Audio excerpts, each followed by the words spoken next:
dito, kailangan humabol ni Kirk. Or kung hindi man, ibigay na lang nila lahat kay Kelra. Nagkakaramdaman, Kasi Okay, sa may ngayon, teleport, may Kirk is continuously target. Oh, Sinama! Sinama naman Fountain sa hook! Pilipinas! Dito ka naman Fountain sa hook, podcast OMG! namin! Umuwi ka na Grabe! ng Pilipinas! Oh Iba! my gosh! Iba to! Kahit sila!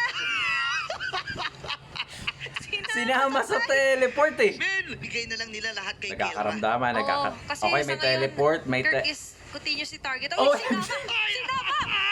Sinama naman Fountain sa hook! Pilipinas! Si Kingkong, si Kelra, natawa na lang sila sa nangyari. Kelra, Basag yung papa, lahat ng basag yung base mid turrets. and bot. Pwede Here we natin go. tapusin ito, nag-aantay lang sila ng wave. Pang players na pwede niyang i-deliver dito, Onyx ID onto the defense. Nilatag namin na Desert! Okay, nagamit din yung Purify ni Okay, Saber. Frederick Nagpag-isang Airstrike, force, atras pero ng bandit konti. yata ako ni Philippines. Ayun yung counter Dalawa kill. na yung tumba, Mula ha? dito kay Super Prince. Sa kinako na kill. OMG, Ako, sobrang sige, sakit. mahigit lang Eto yan. na, eto na, Yung eto base na. sa kanya tina-target. At ang Onyx Philippines, Tower lock na eh!